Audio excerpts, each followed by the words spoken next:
Olá, tudo bem?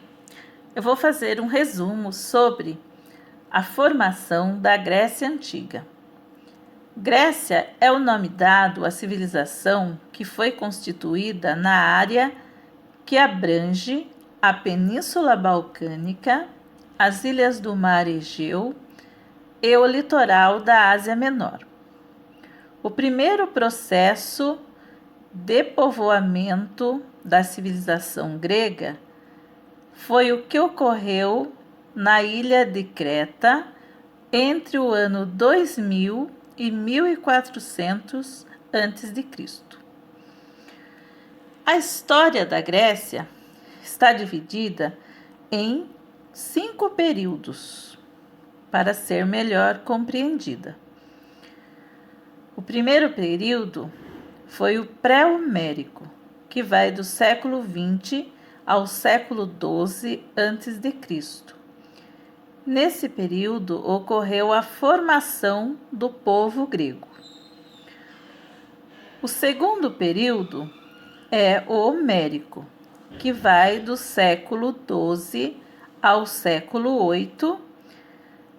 Nesse período houve a ruralização do povo, ou seja, o povo vivia na zona rural e plantava, criava animais para poder se alimentar.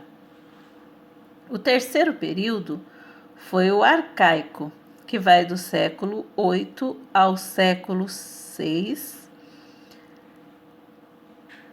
Nesse período surgiu a polis, ou as chamadas cidades. E as mais importantes dessa época foram Atenas e Esparta. O quarto período foi o clássico, que vai do século V ao século IV. Foi um período bem curto.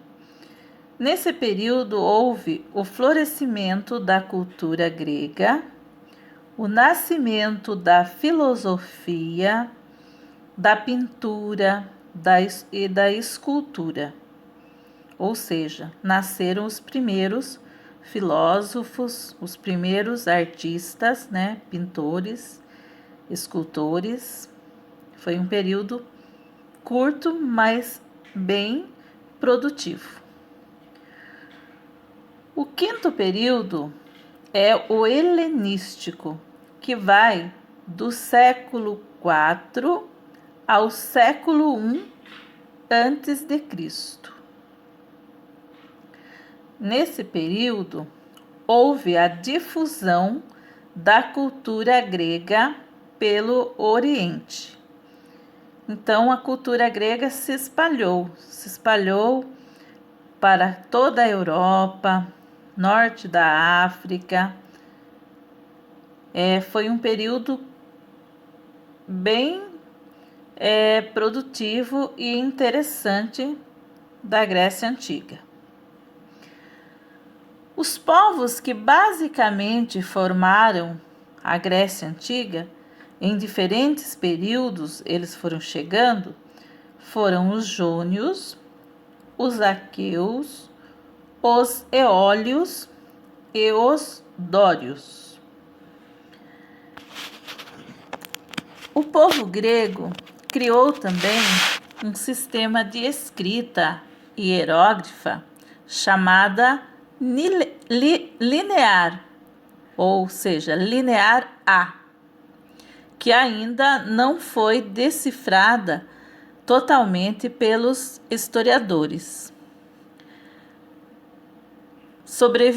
O povo grego sobrevivia basicamente do comércio e da agricultura. Esse é o pequeno resumo. Até mais.